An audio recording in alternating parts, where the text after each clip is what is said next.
During the quiet hours of the night, when the world slows and silence reigns, a battle is waged not on fields but on pages.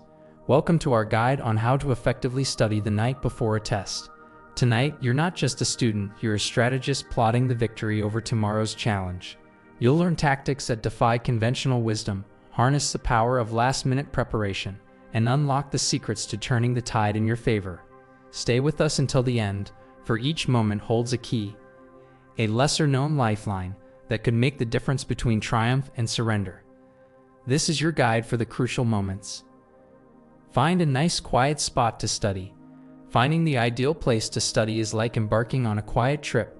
It all starts with realizing that our immediate surroundings are empowered to mold our educational journey. It's not enough to just choose a spot. One must also find a haven far from the clamor of daily life, where one's thoughts may spread out. There is frequently a sense of peace and quiet at a library, with its somber corridors of books, and the faint sound of readers' feet as they peruse the stacks. Concentration is easy here amidst the accumulated knowledge of ages, as if the air itself were charged with intellectual contemplation. Each peaceful spot features unique stone sculptures. A quiet, private room in one's own house may be preferable to a shared study area for certain people. Imagine a serene nook, perhaps a little desk by a window, where you can watch the leaves sway in the wind and forget about the world beyond your window. This hitherto unrecognized nook becomes a serene haven where focus thrives. Home comfort makes studying less of a chore and more of a natural activity, reducing stress. The path, however, does not end at the threshold of silence. It continues with the establishment of habits within this realm. The power of habit is undeniable. By returning to this very place at set intervals, we can train our brain to automatically enter study mode whenever we sit down. When we establish regular times and places to study, we create a special space in our day where we can focus on our studies without distraction. This hallowed study place also prioritizes comfort. A workstation with a proper height, a comfortable chair to support the back, and light that doesn't hurt the eyes provide an ideal environment for sustained focus. It may be more productive to study in an environment that meets both physical and mental needs. Among the many factors to consider when searching for the ideal place to study is the charm of being alone with nature. Surprisingly, sitting quietly on a park bench beneath a tree's shade and listening to nothing but the wind in the trees and the occasional bird song may be a wonderful place to get some work done. A tranquil setting with plenty of greenery, an open sky, and fresh air might be just what the doctor ordered to help students focus and study. Finding the perfect place to study is more than simply finding a physical site. It's also about cultivating the right mindset. In this ideal setting, one may fully immerse oneself in the work at hand, free from the constant tug of outside pressures and interruptions. It is a place of solitude, a place that may develop and adapt with us, but which will never change its fundamental promise, that learning is not only possible but inevitable here, in this special place. Give social media a day rest. In the tapestry of modern life, social media threads through our days with the persistence of a heartbeat. Yet there comes a time when the constant pulse of notifications and updates becomes a cacophony that drowns out the rhythm of our own thoughts. It is in these moments that we must find the courage to press pause on the digital world and give ourselves the gift of unbroken time. For just one day, let the apps rest, let the screens go dark, and rediscover the sound of your own focus. The act of silencing the ever-present buzz of social media is not merely a quiet retreat, but a bold declaration of independence. It's an assertion that our attention is ours to command, not for algorithms to hijack. By turning off notifications, we reclaim the scattered pieces of our concentration and begin to feel whole once more. The mind, unshackled from the relentless tug of likes and shares, can delve deeper into the realms of knowledge, undisturbed. This respite from social media is not an escape but a homecoming to a state of undiluted presence.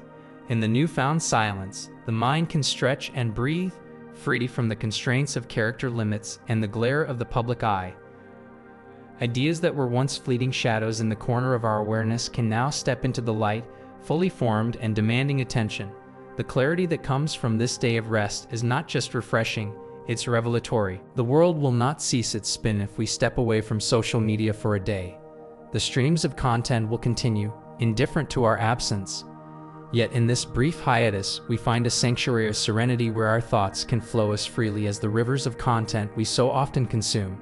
It's a space where we can nurture the seeds of understanding, watered not by the drip feed of information but by the steady rain of contemplation.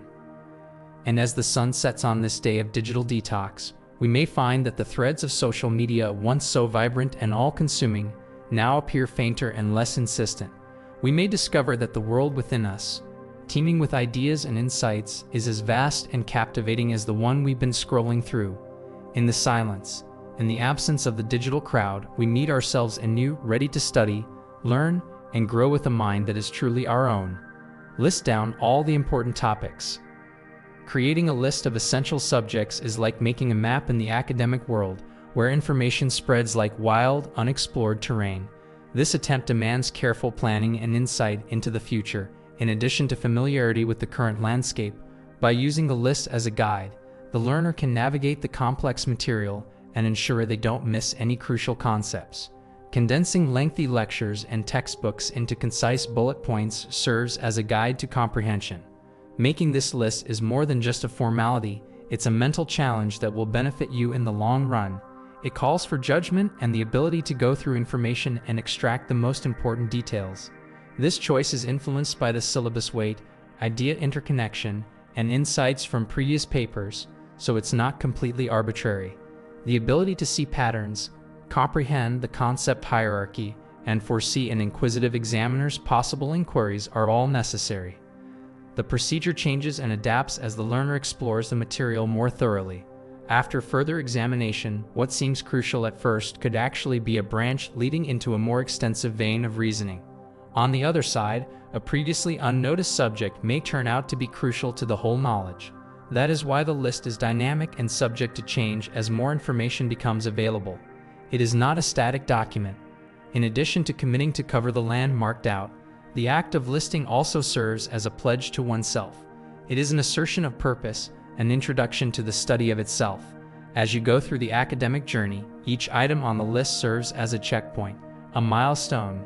In addition, the student ticks off each item as they study, comprehend, and internalize it, viewing it as more than just a finished work. It is a step towards mastery. The student discovers a routine, an approach to the chaos of cramming, in the peaceful hours spent on this activity. The list takes on the form of a tale, with each subject representing a chapter in their educational journey. This is an epic tale about confronting obstacles, overcoming them, and persistently pursuing knowledge. This list, this blueprint of intellectual triumphs, will serve as a memorial to the voyage made in the hushed sanctuary of study. When the sun rises and test day comes, eat something healthy. As night deepens and textbook pages turn, the brain, like a diligent sentinel, stands guard over the fortress of memory and learning. It's a time when the body demands rest, yet the mind must remain awake, alert, and absorbing. In this delicate balance, nutrition plays a pivotal role, serving as the fuel that powers the cerebral engines through the night. Opting for something healthy is not just a choice, it's a strategy to ensure that the brain's vigilance does not waver as the hours pass. The sustenance we seek must be light yet fortifying, simple yet sustaining. Fruits, in their natural bounty, offer sugars that are companions to cognition, not foes. They provide a quick release of energy, a spark to ignite the synapses, without the crash that follows refined sugars. Nuts, those compact parcels of protein and healthy fats, offer a more enduring source of vigor. They are the slow-burning logs in the mind's fireplace, releasing their energy steadily and keeping the mental flames ablaze without flaring into distraction. A smoothie, that harmonious blend of fruits, nuts, and perhaps a dash of green, can be a potion of focus.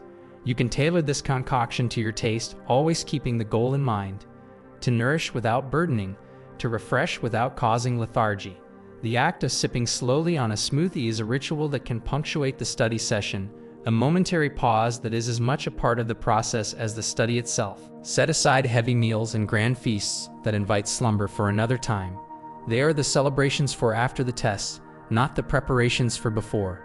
A full stomach sends blood rushing to aid in digestion, leaving the brain yearning for its share. It's a competition where, if the stomach wins, the mind loses, lulled into a sluggish state, unfit for the task at hand. In choosing what to eat, one must also consider the effects of nutrition on brain function. The right foods can enhance cognitive functions such as memory and processing speed.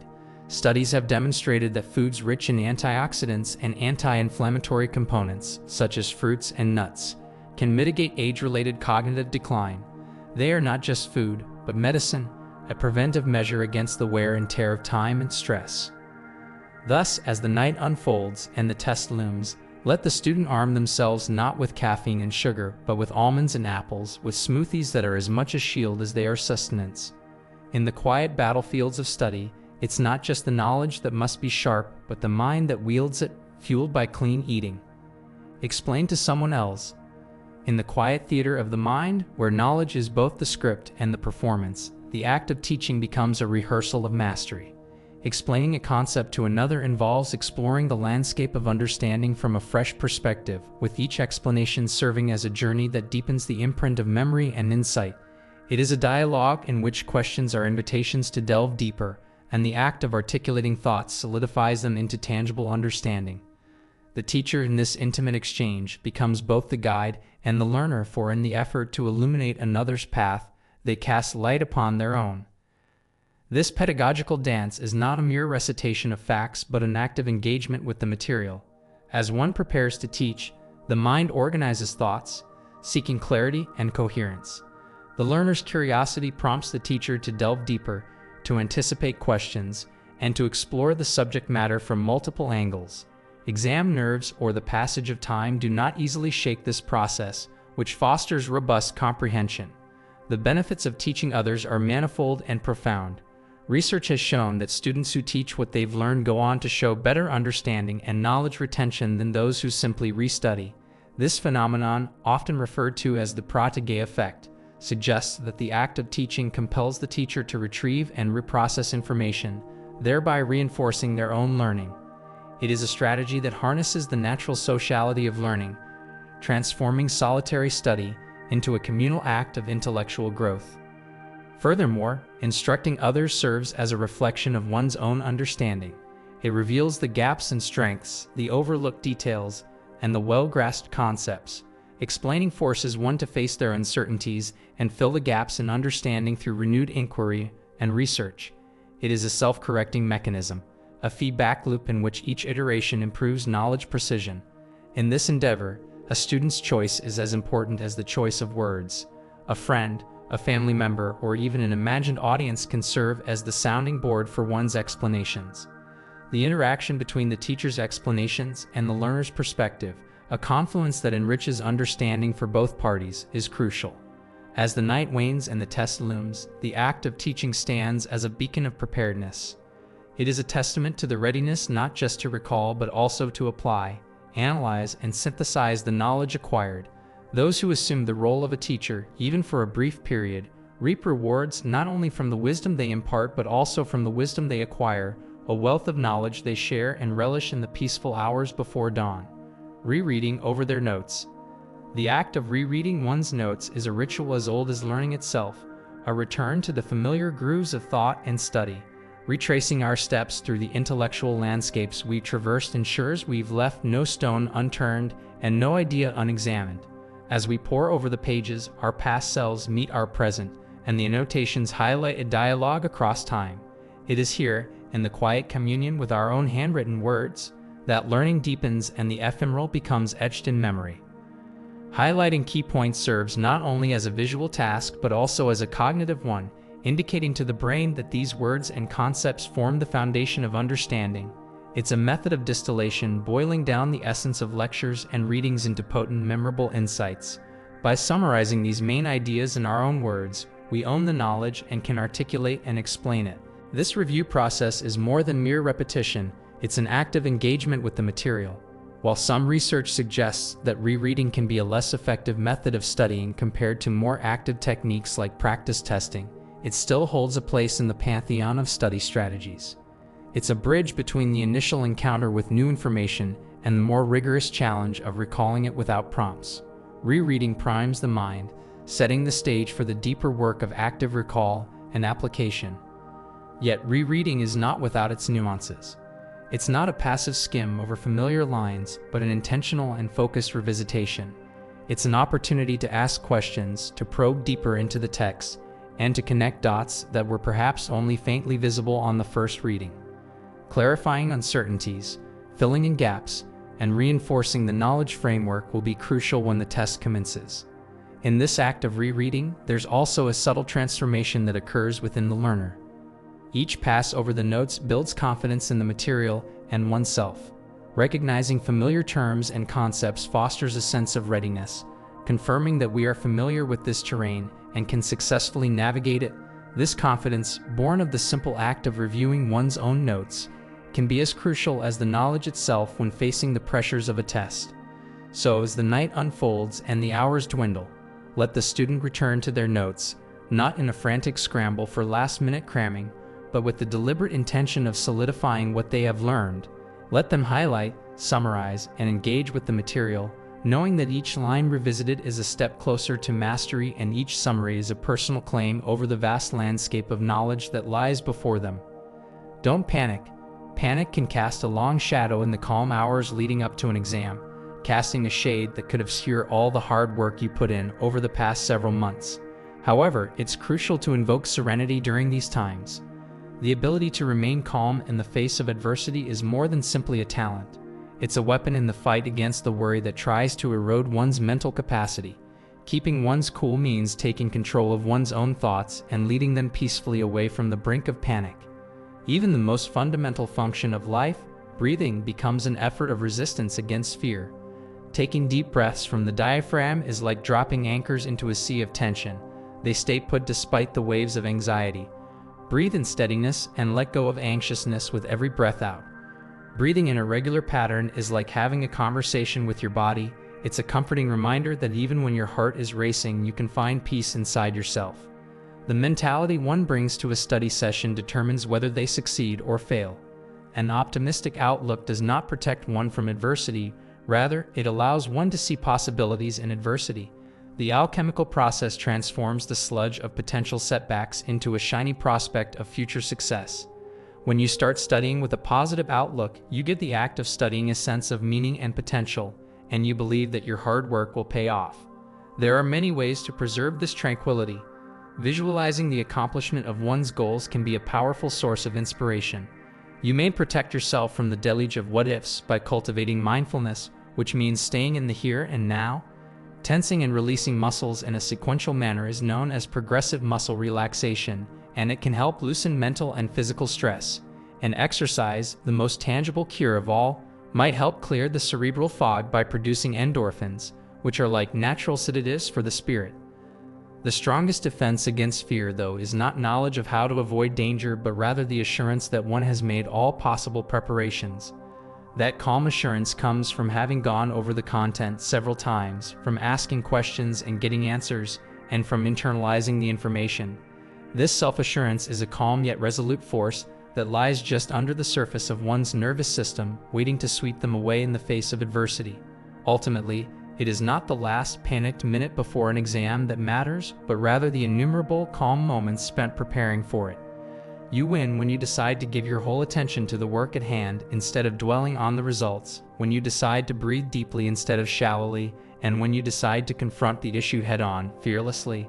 The exam is not an adversary, but an opportunity for the student who has mastered this skill to show off not just their knowledge, but also their personal growth as a result of their studies. Conclusion. As the night's curtain draws to a close and the test looms on the horizon, let this be your mantra. Effective studying transcends the frantic rush of cramming. It's an artful dance with time and resources, a strategic game where every move counts. Accept these steps as your guide and trust in the preparation you've made through the quiet hours. Tomorrow, as you stand at the threshold of assessment, carry with you not just knowledge but the wisdom of well-spent moments. Go forth with confidence, for you are ready. Good luck, and may your efforts bear the fruit of success. If you'd like to support me, please consider making a donation after subscribing. Alternatively, if you have a favorite topic, please leave a comment. This will help me find more topics to discuss in future videos.